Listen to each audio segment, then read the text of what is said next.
اور قرار پکڑو اپنے گھروں میں، وقار کے ساتھ رہو اپنے گھروں میں، تمہاری اصل جگہ گھر ہے،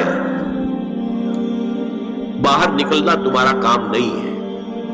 ہاں ضرورت ہو سکتی ہے، اس کا بعد میں ذکر آ جائے گا، لیکن فلسفہ کیا ہے؟ عورت کی اصل جگہ اس کا گھر ہے۔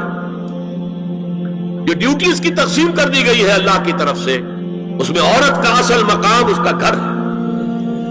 میں حدیث سنا چکا ہوں کہ جب گھر سے عورت نکلتی ہے تو شیطان تاکتا ہے اس کو، اور پھر ظاہر بات ہے کہ اس سے جو فتنے پیدا ہوتے ہیں وہ سب شیطان کے ذریعے سے ہوتے ہیں۔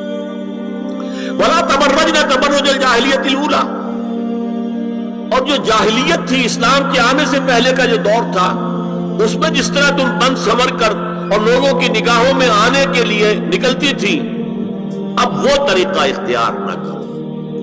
دیکھیں یہ بھی ایک بڑا نفسیاتی نکتہ ہے۔ مرد کے اندر قوت ہے، وہ اپنی قوت کا ظہور چاہتا ہے، کبھی جی چاہتا ہے دیوار کو کندھا دے مارے، راستہ چلتے کسی کو لگا کندھا، قوت ظہور چاہتا ہے۔ عورت کے پاس سب سے بڑا سرمایہ اس کا نسوانی حسن ہے، جسمانی طاقت تو نہیں ہے نا، اس کے اندر ایک ارج ہے کہ اپنے آپ کو ظاہر کرے۔ اس کا نام تبرج، بروج کہتے تھے ان برجیوں کو کہ جو فصیلوں کے اوپر ہوتی تھی، اور ظاہر بات ہے دور سے مسافر آ رہا تو پہلے تو برجی نظر آتی تھی نا، تو نگاہوں میں آنا، نگاہوں میں کھپنا، یہ تبرج ہے۔ تو تم جس طرح پہلے بناؤ سگھار کر کے نکلا کرتی تھی، اور تبرج الجاہلیہ اب چھوڑ دو۔ وَأَقِمْنَ الصَّلَاةَ وَآتِينَ الزَّكَاةَ، اور نماز قائم رکھو، زکات ادا کرو۔ وَأَطِیعْنَ اللَّهَ وَرَسُولَهُ، اور اللہ اور اس کے رسول کی اطاعت پر کاربند رہو۔ اب آئے الفاظ جو اہم ترین ہے، انما یرید اللہ لیذھب عنکم الرجس اہل البیت ویطہرکم تطہیرا۔ اے نبی کے گھر والیو، اللہ یہ چاہتا ہے کہ تم سے ہر طرح کی برائی، ہر طرح کی ناپاکی کو دور کر دے اور تمہیں پاک کر دے۔ پاک کرنا کر خوب خوب خوب خوب، تطہیرا، یطہرکم تطہیرا۔ کیوں؟ تمہیں نمونہ بننا ہے، تمہیں اسوہ بننا ہے۔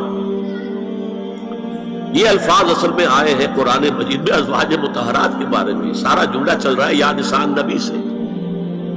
ہمارے کچھ دوستوں نے اسو کہا ہے کہ اہل بیت سے مراد حضرت علی، حضرت فاطمہ، حضرات حسنین ہیں۔ وہ بھی حضور نے فرمایا، میں نے ایک ٹی وی مذاکرے کے اندر بھی جب کچھ حضرات کہہ رہے تھے کہ اہل بیت تو اصل میں وہ ہے، میں نے کہا نہیں، اصل میں بیویاں ہیں لیکن وہ بھی اہل بیت ہے۔ حضور نے ایک چادر میں جب سمیٹا سب کو، تو یہ بھی اللہم ہؤلاء اہل بیت، یہ بھی میرے اہل بیت ہیں۔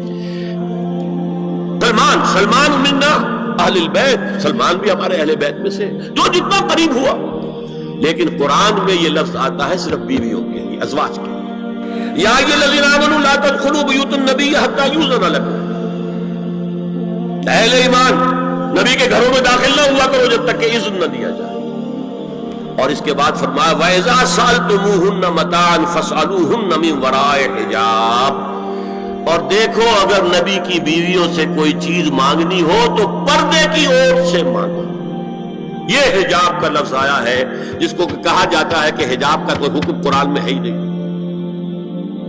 پہلے وہاں کے گھر کھلے ہوتے تھے، گھر والوں پر کوئی پردہ وردہ نہیں ہوتا تھا، اور گھر کوئی کنالوں کے اور ایکڑوں کے تو نہیں ہوتے تھے، چھوٹے چھوٹے گھر۔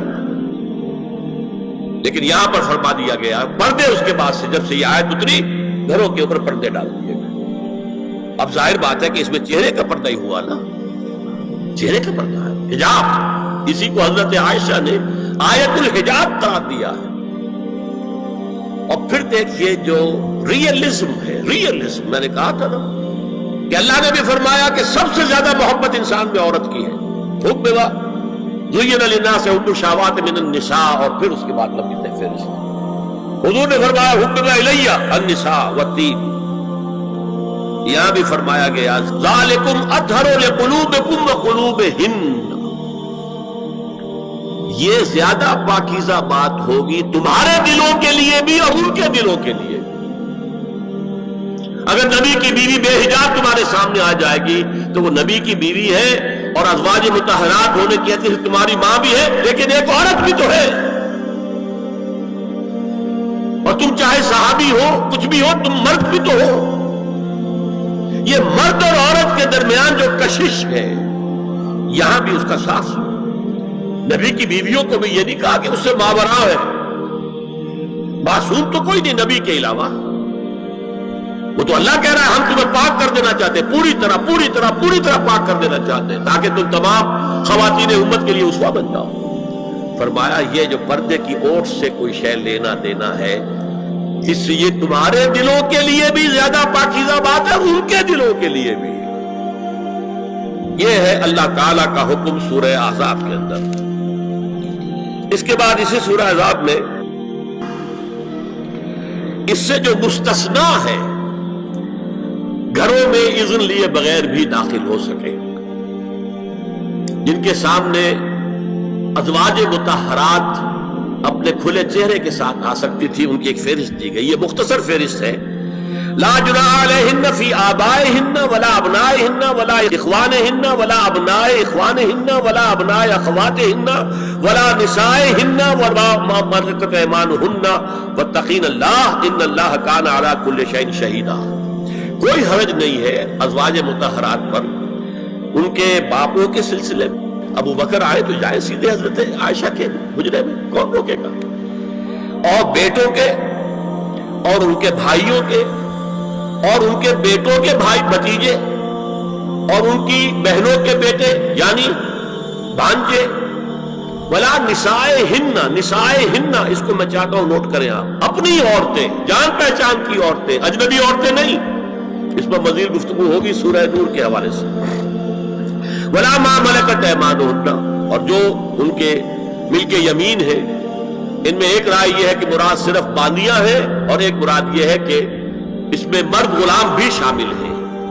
ایک رائے یہ ہے کہ مرد غلام جب تک کہ ابھی وہ بالغ نہ ہو، بچہ ہو۔ بہرحال یہ آراء ہے علیحدہ۔